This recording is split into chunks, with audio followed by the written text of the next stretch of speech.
So with that, as the conversation continues, of course, his expertise has always been, a true guide in this space. So thank you so much. And with that, if I may once again re-invite Mr. Sanjay Jha, I'm sure the audience is looking forward to your second half of your presentation, and we look forward to your expertise on the same. Let's give him a warmer round of applause as we re-welcome him for his next individual session. And of course, I'm sure Dr. Patnaik is being humble enough to welcome him from his side. Over to you, sir. Thank you so much.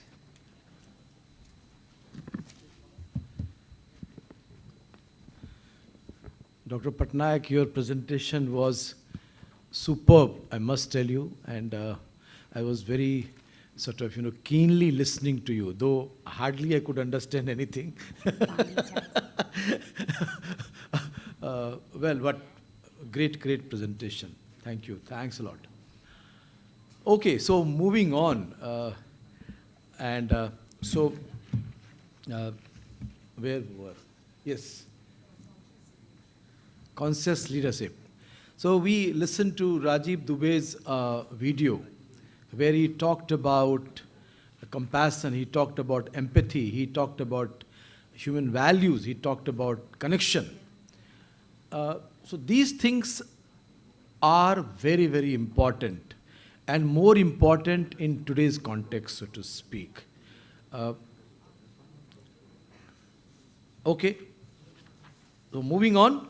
I have now, I understand, 15 minutes time, isn't it? 20 minutes time, including question answer. Excluding. Okay, fine. So let me quickly talk about this conscious leadership. It is rooted in the concept of self-awareness and ability to inspire others through emotional intelligence and ethical behavior. A calm leader exudes stability, especially in times of crisis. That's very, very important. Calmness enables thoughtful decision-making, reduces reactivity, and inspires confidence in others. Compassionate leaders understand the value of empathy amidst uncertainty. Connection, authentic connection, is the heart of conscious leadership.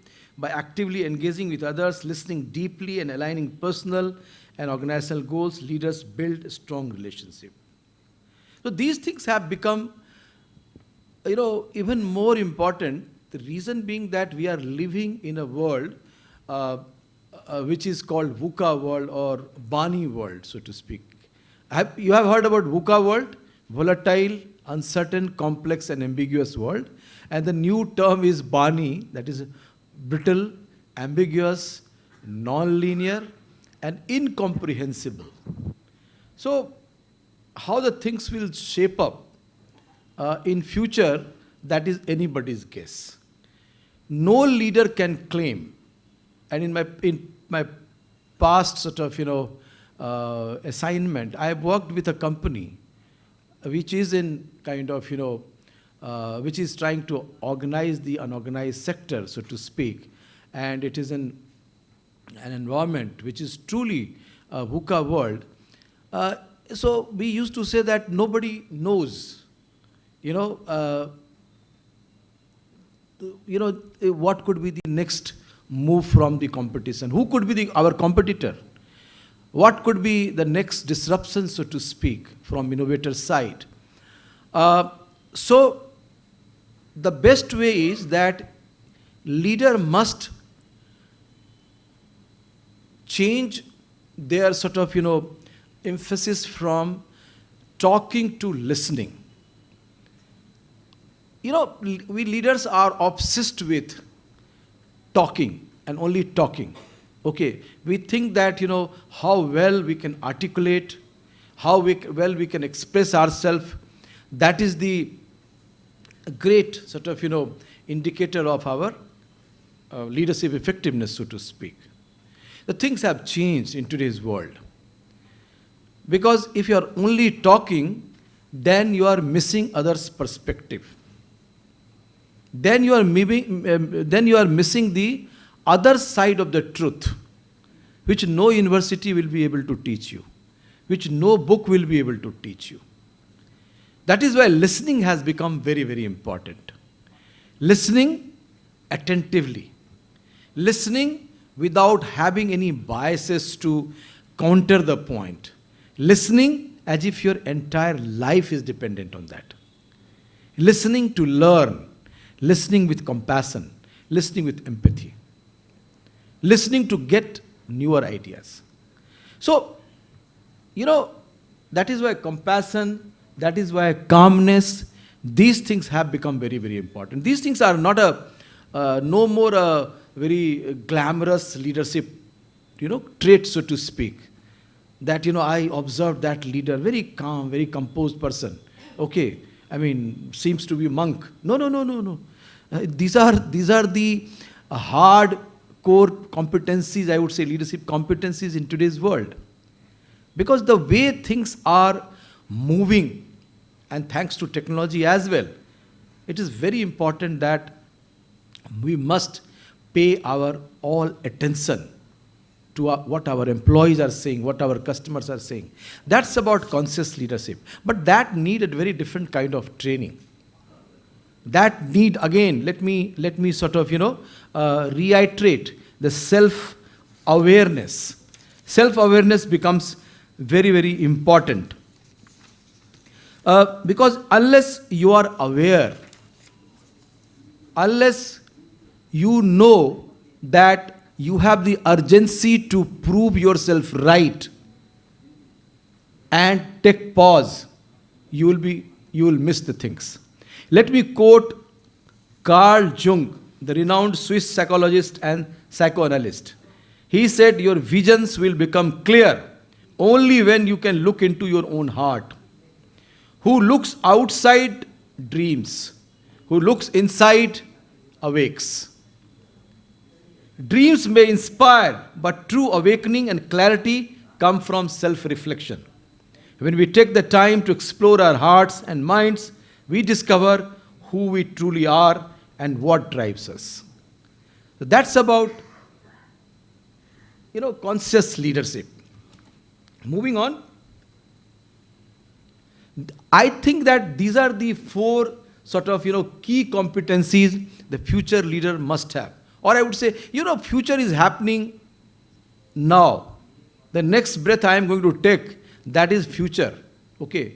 Because of the technology, things are happening at such a fast pace that future is going to happen just now. And unless you are aware, future will happen and you will not realize that gap between the present and future.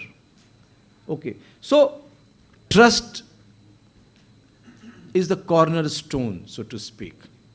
Unless the leadership creates that trustworthy environment through transparency, through governance, through,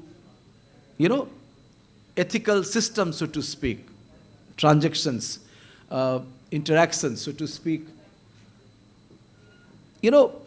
irrespective of what kind of technology you follow or you have bought, who are your employees, from what background and all that, people would not just trust you.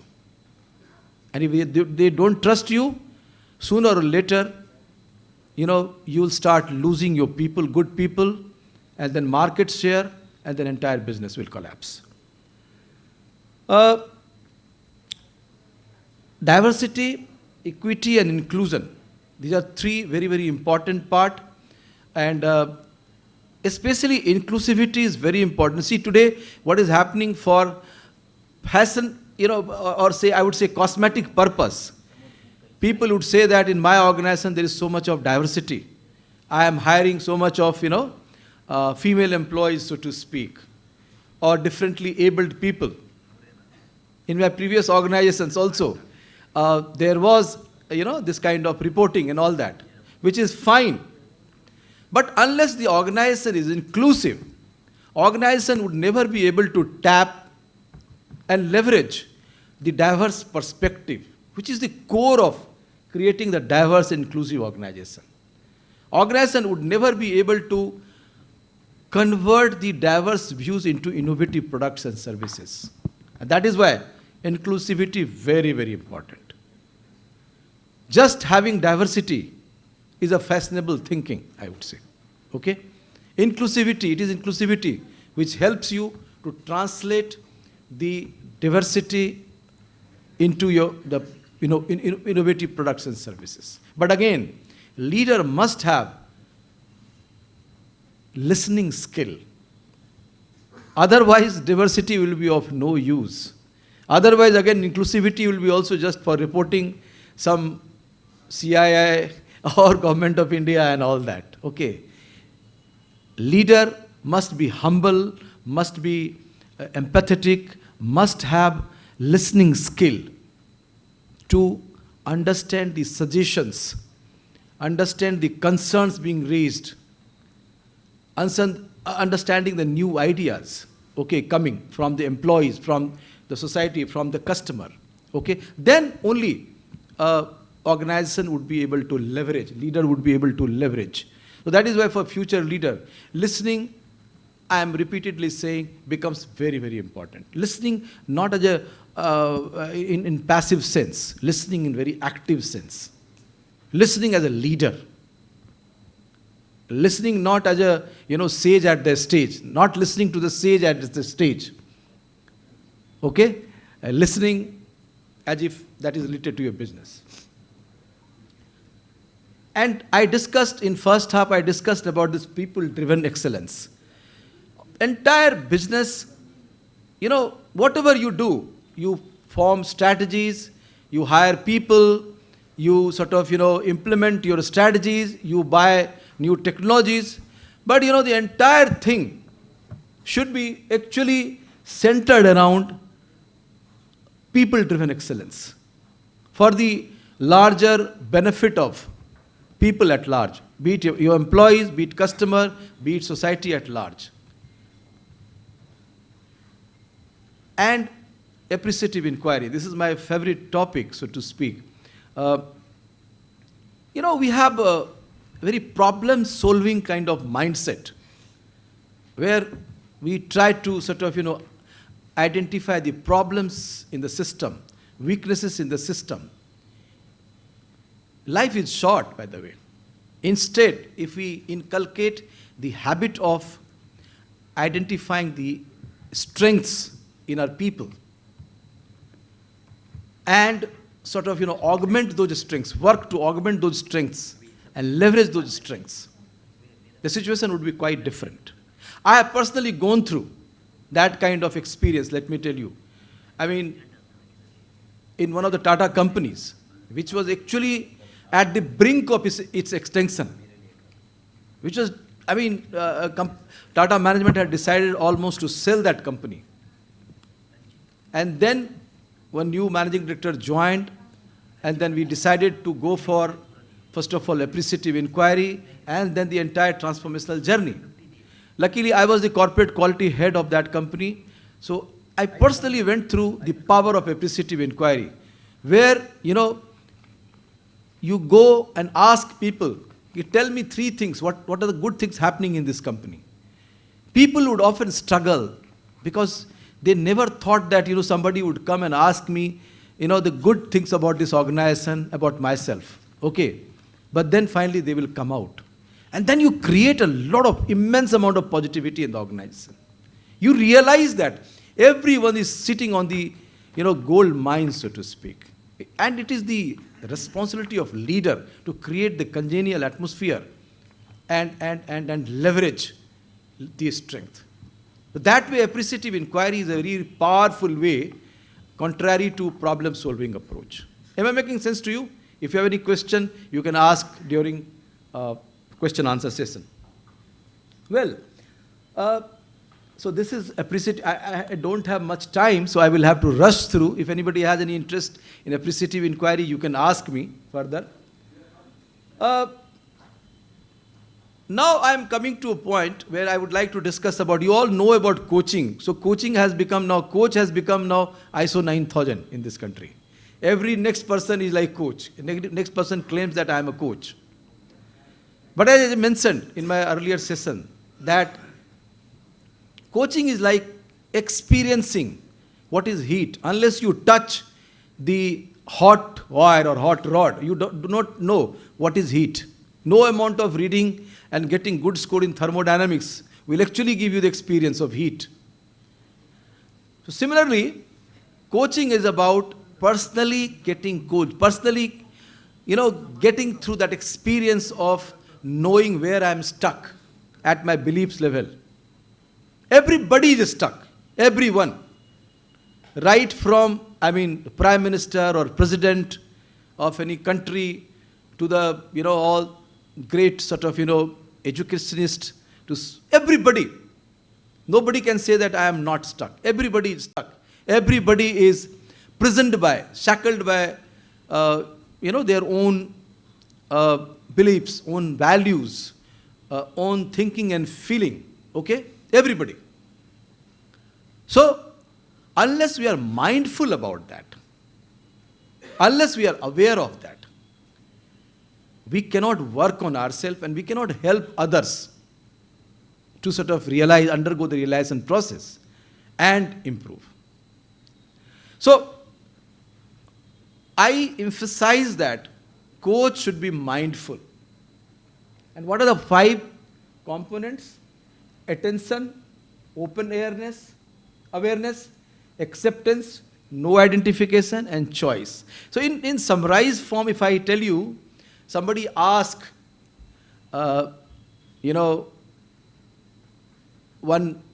mindful expert, that tell me what we should do during mindful exercise. He said, do nothing. That is mindfulness. Doing nothing is the biggest thing. Just focusing on your breath or something. You can choose. While eating, you can choose what I'm eating. But do not focus on anything. Don't add the spice of thinking and feeling. Our brain is meaning-making machine, as we know.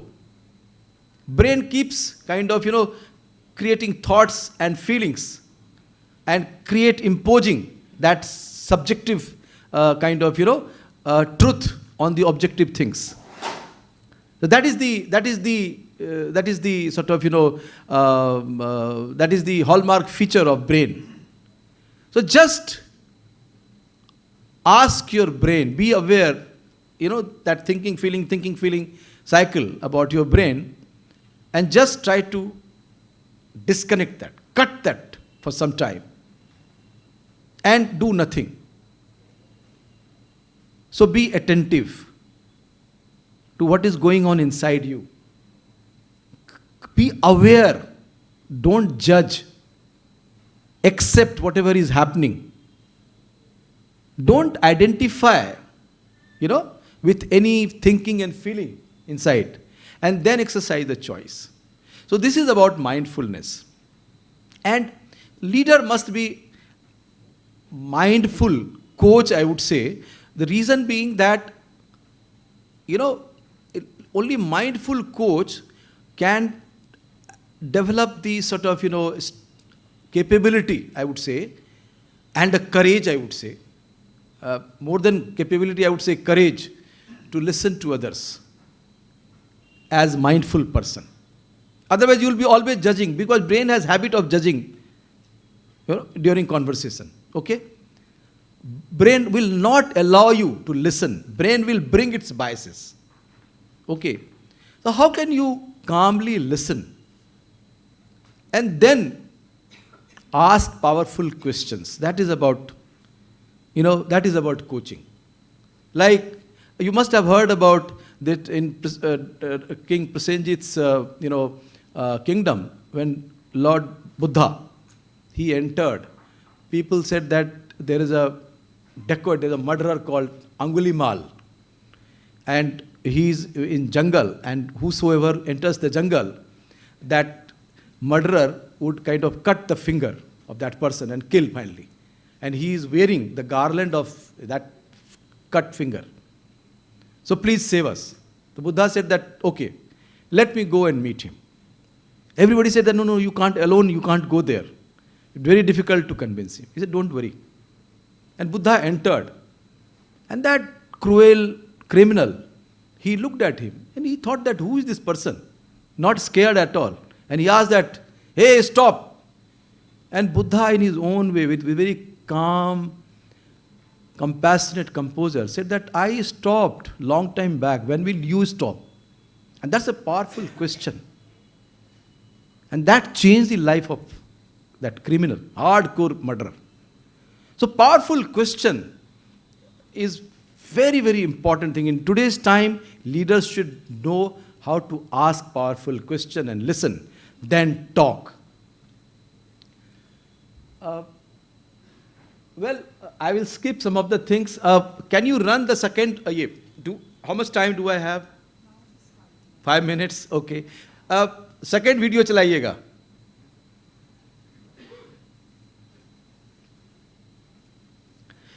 That is mindfulness. Often when people do say they are engaging, he is Ram. that is I think mindfulness. many of you will be Often knowing when Ram, people do say they are ex-president of engaging ICICI with Bank. visioning, Okay, so they supplant aspiration for visualization of a future as it could be.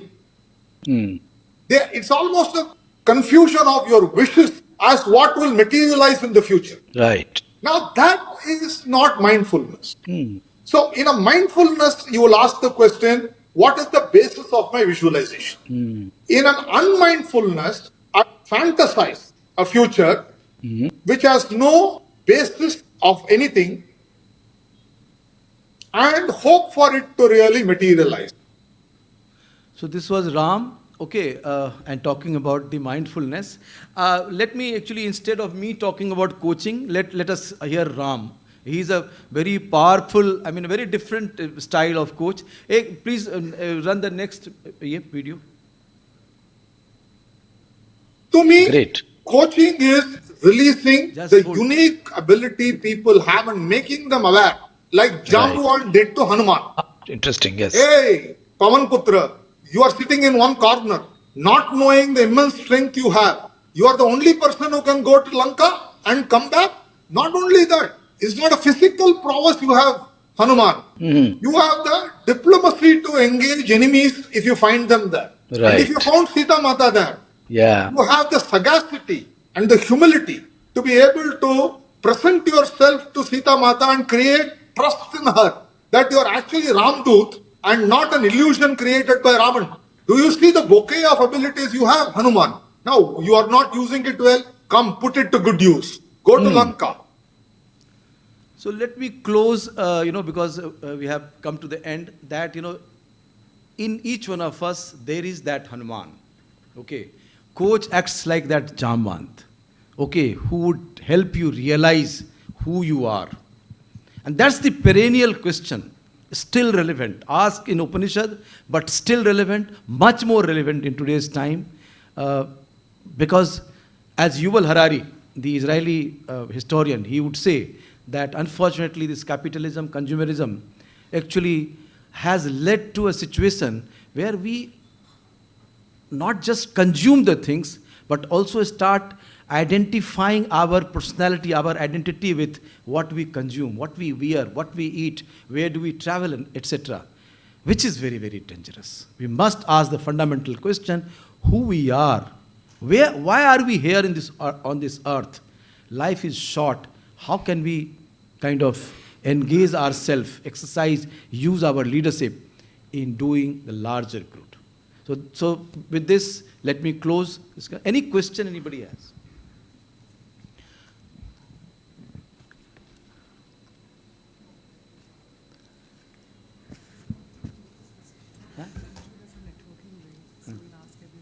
ठीक है, sure. अभी करेंगे, ठीक. Good.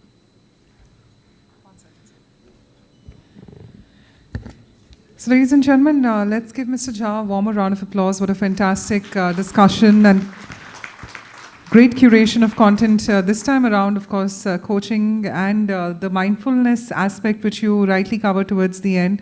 I'm sure a lot of us have a lot to take back from it, and being more present in the moment could help us in our professional endeavors as well. On that note, if I could request Dr. Asha Bhandarkar to please once again join us and allow us an opportunity to be in frame with our speaker, Mr. Sanjay Jha. Let's give both of them a warmer round of applause as we welcome them on stage. Today I am the full-time gift giver. Thank you so much. Such a pleasure.